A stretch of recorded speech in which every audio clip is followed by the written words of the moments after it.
As we mentioned off the top, Prime Minister Mark Carney is in Norway. He is on a 3-day trip focused on defense and bolstering alliances with Europe.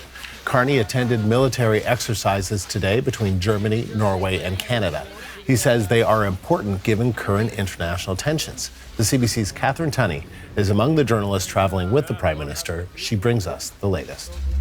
This is NATO's playing ground. It's Operation Cold Response, where thousands of allied troops have come together to train together and see how they can work in these cold conditions here up in the Arctic Circle.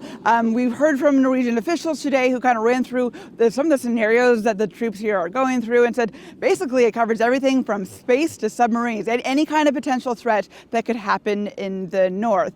Now, this exercise also brought Prime Minister Mark Carney up, where he met with his Norwegian and German counterparts and promised and recommitted that Canada will spend money in the north as part of the defense here. We will do that by very large investments, some of which we announced yesterday, and we will do that in partnership with our closest allies, very much including Norway and Germany, and if I may broaden Norway to include the Nordic countries and the Baltic countries to some degree, because there's an integration of the Nordic-Baltic Gate through NATO. So we're broadening out those partnerships. That makes us stronger, as does taking more of the responsibility ourselves.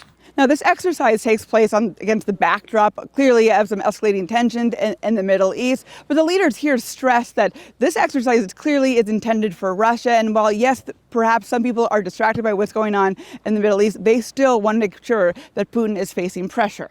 3 countries standing here are consistent in supporting Ukraine, even if the focus may be somewhere else.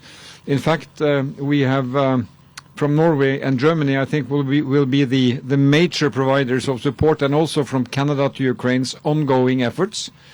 And it's our view, and I speak for Norway now, and I think we share that view, that there needs to be more pressure on Russia to stop this unacceptable war. This NATO exercise is meant to test Norway's military readiness in case of a crisis, but officials in Mark Carney's office did say that him coming here and taking it all in will inform Canada's Arctic strategy going forward.